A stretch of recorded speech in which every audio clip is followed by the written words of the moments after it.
आरूढ़ हुए, उसी समय वो विमान आकाश की ओर जब चलने लगा, ध्रुव ने थोड़ी ऊपर जाते ही विमान चालक को कहा, भैया इस विमान को जरा एक बार पुनः पृथ्वी में लेकर के चलो।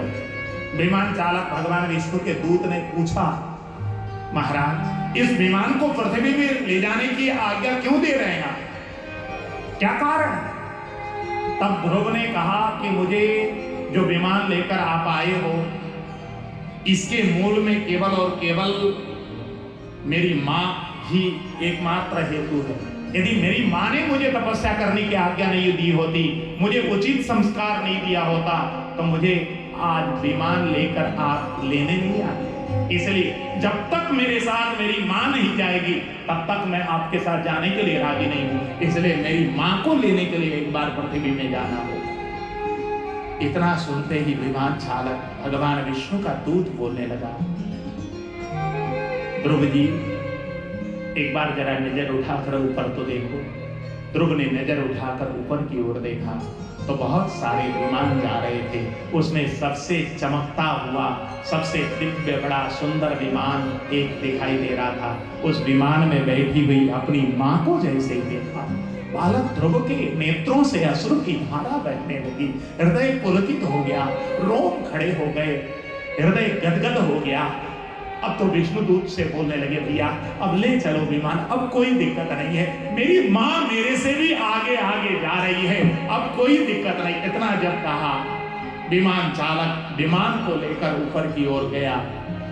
सुग्रीव भगवान परीक्षित महाराज के समक्ष वर्णन करते हुए बोलते हैं, ध्रुव आज भी उत्तर दिशा की ओर आज भी दिखाई देता है। देखो मेरे भाई बहन, जब विवाह संस्कार होता है ना, उस समय आजकल तो वो कर्मकांड के वो विधान ही नहीं होते, केवल फोटो खींच के विवाह के संस्कार पूरे मान लिए जाते हैं। इस संबंध में मुझे एक बात कहना है सबसे, अपने जितने भी कथा के श्रोता हैं, इन श्रोताओं के घर में जब विवाह होता है तो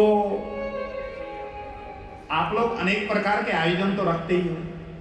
एक दिन पता नहीं कौन सी पार्टी होती है, महिला संगीत होती है, एक दिन और कुछ होती है, एक दिन वो कौन सा पूजन होता है।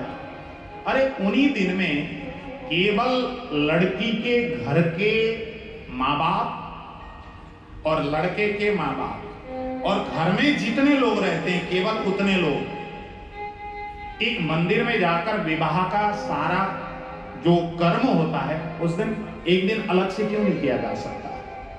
अरे विवाह से पहले तुम प्री कौन सा क्या करते हो, हाँ वो एक होता है ना फोटो खींचने का, अरे उसी दिन कर लो, कम से कम उसी दिन विवाह के सारे कर्म पूरे कर दो।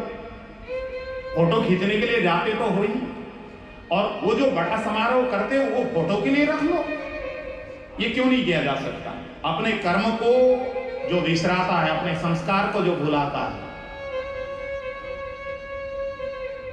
उसके घर में कभी भी, अरे माँ बाप के द्वारा ही तो बुलाए गए हैं, बच्चों ने कहां बुला? माँ बाप यदि उनसे आग्रह पूर्वक वो यदि सारे कर्म करवाते तो बहुत सारी चीजों में मर्यादा बनी रहती। भाई ये मर्यादा बनाने की जिम्मेवारी बड़ों की होती है, बच्चों की नहीं होती। इसलिए उस मर्यादा को जितना बना सकते हैं उस मर्यादा को बनाना चाहिए। अपने कर्मकांड, अपने नियम, अपने रीति, अपने रिवाज, अपनी जो परंपरा है उसको जो छोड़ता है उसका अस्तित्व तो नहीं बचता भाई। इसलिए अपनी संस्कृति को मत छोड़ो, अपने संस्कार को मत छोड़ो, अपनी परंपरा को मत छोड़ो। ठीक है, दिखावा करने के लिए एक दिन अलग से निकाल लो, उसमें कौन सा जाना? उस दिन खूब पार्टी करो, खूब लोगों को खिलाओ, ये किया जा सकता है। जिस समय विवाह के कर्मकांड किए जाते हैं उस समय एक विधान है, सिंदूर डालने से पहले पति पत्नी को पूछता है कि देवी देखो जरा उत्तर दिशा में मुझे ध्रुव तारा दिखाई दे रहा है, तुमको दिखाई दे रहा है कि नहीं दिखाई दे रहा है? और जैसे ही पत्नी कहती हाँ मैंने देख लिया वो चमकता हुआ तारा वही ध्रुव तारा है, जब तक पत्नी नहीं कहती तब तक विवाह की कर्मकांड पूरा नहीं किया जाता, तब तक वो सिंदूर डालने का अधिकारी नहीं होता। जब ध्रुव तारा को देखता है देखती है पत्नी तभी पति सिंदूर डाला करता है। ये क्यों किया जाता है? इसका मतलब ये है कि देवी तुमको मैं पत्नी बनाने जा रहा हूं, सिंदूर डालते ही तुम पत्नी हो जाओगी, लेकिन तुमको पत्नी के रूप में मैंने इसलिए विवाह करके स्वीकार किया है कि मुझे भी तुम ध्रुव की तरह पुत्र प्रदान करोगी, ये तुम वचन दो, इसलिए मैं तुमको विवाह करके ले जा रहा हूं। ये कहने के लिए ध्रुव तारा दिखाया जाता है। कितनी प्रतिष्ठा है ध्रुव की, कल्पना करो। बचपन में ही उसने भक्ति कर ली थी, माँ की आज्ञा का पालन किया था और माँ सुनी थी। उन्होंने अपनी परंपरा को मानकर, अपनी आराधना को मानकर अपने पुत्र को आराधना करने के लिए भेजा। इसलिए मेरे भाई बहन, जब कथा सुनने जाओ तो अकेले मत जाओ, अपने बच्चों को जरूर लेकर आओ, अपने बच्चों को कथा सुनाओ। जो माँ बाप अपने बच्चों को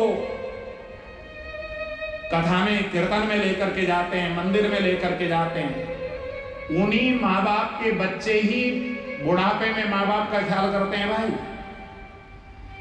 जो माँ बाप कथा में, कीर्तन में, मंदिर में अपने बच्चों को साथ में नहीं लेके जाते, आप यदि बहुत अड़ोसी पड़ोसी में देख लेंगे तो आपको भी लगेगा कि हाँ सत्य बात। सुखदेव भगवान परीक्षित महाराज के समक्ष वर्णन करते हुए बोलने लगे, इनके वंश में आगे चलकर एक बेन नाम का बड़ा दुष्ट राजा हुआ। देखिए, 3 दिन से हम लोग कथा को बहुत विस्तार से श्रवण करते आ रहे हैं। यहां तक हमने पूरी विस्तार से कथा कही है व्यास पद्धति से, लेकिन यदि केवल व्यास पद्धति से कथा करें तो आजकल समय की एक मर्यादा है, उसी मर्यादा में बंधकर पूरी कथा नहीं की जा सकती। इसलिए कथा के करने के 2 विधियां, एक समास विधि, एक व्यास विधि। तो इसलिए कुछ कथाओं को समास विधि से श्रवण करेंगे अब, और कुछ कथाओं को व्यास विधि से श्रवण करेंगे, तभी तो कल भगवान का जन्मोत्सव मनाया जा सकेगा। इसलिए अब जरा थोड़ी देर हम समास विधि से जरा कथा में आगे बढ़ते हैं। इनके वंश में आगे चलकर जो बेन राजा हुआ, उसने अपनी प्रजा को, राजा ही भगवान होता है इसलिए राजा का ही पूजन करो, ये देवताओं के मंदिर में ताले लगा दो, और पूजा करना हो तो केवल बेना स्वाहा, बेन राजा की ही पूजा करो, ऐसा करके उसने अपनी प्रजा को जब आदेश दिया, फिर बाद में ऋषियों ने उसकी हत्या कर दी, उसके शरीर को मंथन किया। इसी के वंश में आगे चलकर पृथु नारायण भगवान का अवतार हुआ, और पृथु नारायण ने ही इस धरती में अन्न पैदा करने की, क्योंकि बेन के अत्याचार के कारण पृथ्वी में अन्न पैदा होना बंद हो गया। पृथ्वी के लोग त्राही त्राही कर रहे थे, और जब पृथु नारायण भगवान का अवतार हुआ है, तब पृथु नारायण भगवान ने पृथ्वी से ये अन्न पैदा करने की प्रचलन चलाई, इसलिए इस धरती का नाम पृथ्वी पड़ा।